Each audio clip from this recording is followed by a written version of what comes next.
با افتخار جشن بزرگ ملی 35 سالگی استقلال دولتی جمهوری تاجیکستان در مرکز و دهات شهر حصار کارهای آبادانی و سازندگی با مرام ادامه داشته انشاءات‌های نو و زمانوی در تمام ساحه‌های حیاتاً مهم جامعه مورد بهره برداری قرار داده می‌شوند. از 1675 انشاءات تعییناتشان گوناگون که در دایره نقشه چهاربینی‌ها بخشیده به این صنایع فرخنده به نقشه گرفته شده‌اند تا امروز 875 عدد آن به استفاده داده شده است. قسمت بیشتر انشاءات‌های به استفاده داده شده و ساخته شونده به ساحه‌های اجتماعی از جمله ساختمان مکتب و صنفخانه‌های علاوگی، مرکزهای سلامتی و بنگاه‌های طبی، آب تامین کنی، کندن چاه‌های عمودی، بنیاد زیرستگاه‌ها و عوض تجهیزات‌های برقی روانه گردیده. جهت صفتاً به مرحله نو برآوردن سمت‌های مختلف و بهتر نمودن سطح و صفت خدمت‌رسانی به اهالی ساخته به استفاده داده می‌شوند. عین حال در حدود شهرک‌های حصار و شراره از جانب 36 شرکت ساختمانی در 32 موضع بنیاد بیناهای بلندآشانه استقامتی جریان دارند که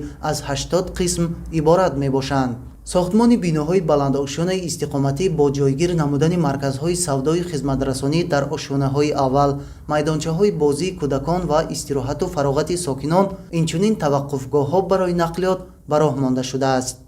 ساختمان‌های رفته ایستاده مرکز شهرک حصار در دایره طلبات نقشه گنرالی با تمام انفراساختار ضروری از قبیل وسیع‌شوی راه‌ها، جای استراحت کلانسالان، بازی کودکان، توقفگاه‌های نقلیاتی، اینچنین باغچه‌های کودکانه عملی گشته ایستاده است. سطح و صفت کارهای ساختمانی دائمی زیر نظارت بخش ساختمان و معماری، اینچنین خدمات نظارت دولتی معماری ساختمانی نزد کمیته معماری قرار داده شده است که از صفت کارهای ساختمانی دیدن نموده خلاصه‌های ضروری و توصیه‌های منبعث را برای اجرای کارهای ساختمانی می‌دهند.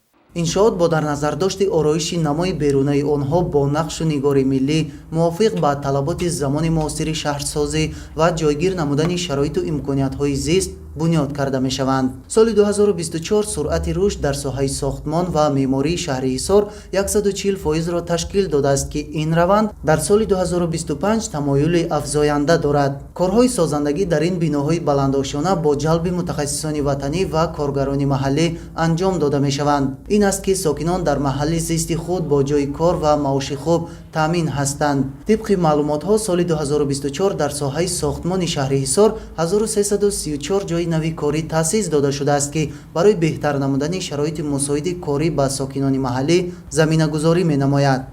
در انشاءات‌های ساخته شده ایستاده حدود شهر بخصوص در بناهای بلندآشانه ساکنان محلی با جایهای کاری موقتی و لوازمات کاری و خوراک گرم و معاش خوب پورا تامین می‌باشند.